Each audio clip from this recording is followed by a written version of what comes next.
niona tamin'ny filohan'ny anteny Merandolona androany ireo fikambanan'ny ben'ny tanàna any amin'ny faritra Iorombe iny araka antaritra hoetiny Dinakam. Ndray fikambanan'ny ben'ny tanàna nahitana enclave kely maro samihafa avy amin'ny faritra Iorombe izay notarian'ny ministry ny positra fifandraisan-davitra ary ny Aitao Arakajy Mirindra sady mpiany faritra Iorombe ny Patrick Rakotomamonjy ny filohan'ny anteny Merandolona eto amin'ny lapananosy kely dia tsy andany dia niraba ny filohan'ny anteny Merandolona ireto delegasion amin'izao asaramanitra izao sady nankasitraka ny fitondram-panjakana ankehitriny amin'ny ezaka vitan'izy ireo any amin'ny faritra ny avian'izy ireo toy ny foto-drafitra samy maro samihafa amin'ny fampandrosoana ankapobeny any amin'ny komina tsirairay avy. Nanambarany filoha Rakotovao fa zava-dehibe tokoa izao fahavononana amin'ny fifanantonana asehony ireto ben'ny tanàna avy amin'ny enclave kely samihafa izao satria ny tanjona dia iray ihany dia ny fampandrosoana ny faritra. Ny hevitra dia mitovy fampandrosoana Madagasikara resana satria tao zany dia tao ny SVM misy ihany koa nefa avy amin'ny antoko politika hafa ny avy amin'ny tsy miankina indrindra ireo mera fandresena ho an'ny firenentsika zany zay tena zava-dehibe satria afaka miaraka ao anatin'izay tsy fitovizana izay ilay olona indray mantsy zay indrindra ireo mpanao gazety dia mieritreritra fa mifandrafy tena tsy ny SVM tonga dia miezaka hoe mety misy hevitra tsy mitovy fa tsy zany mifandrafy eto amin'ny firenena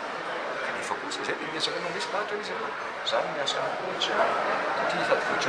izy koatra développement toy izany mety sena toerana mandresy lahatra satria ny olona resena lahatra ny olona tsy mitovy hevitra amin'ny tena fa tonga eto reto olona reto afa-panatsara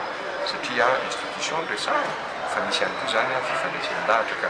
No mafisa ministra ny Patrick Rakotomamonjy ihany koa fa amin'ny mahasolo tena mpiany vondrom-bahoaka itsinjara-pehefana ny anteny Merandolona dia rary ny raha manao tatitra amin'ireo olona amin'ny asa vitany ny fitondram-panjakana. Nanomboka tamin'izao fitondrana taritin'ny filoham-pirenena Rajoelina zao dia niazakazaka amin'ny fametrahana ny foto-drafitr'asa. Raha tsy teny any amin'izao dia efa misy an'ireny barrage izay avy amin'ny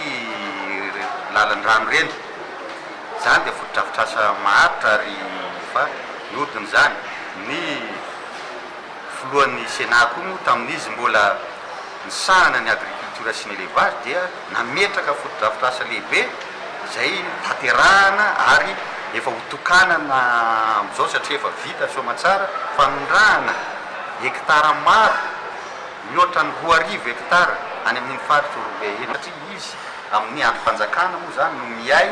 mivantana ny collectivité territoriale décentralisée. Asain'ny filohan'ny anteny Merandolona manokana anatrika ny fanokafana ny fivoriana tsy ara-potoana voalohany ny anteny Merandolona ireto ben'ny tanàna avy amin'ny faritra Iorombe ireto.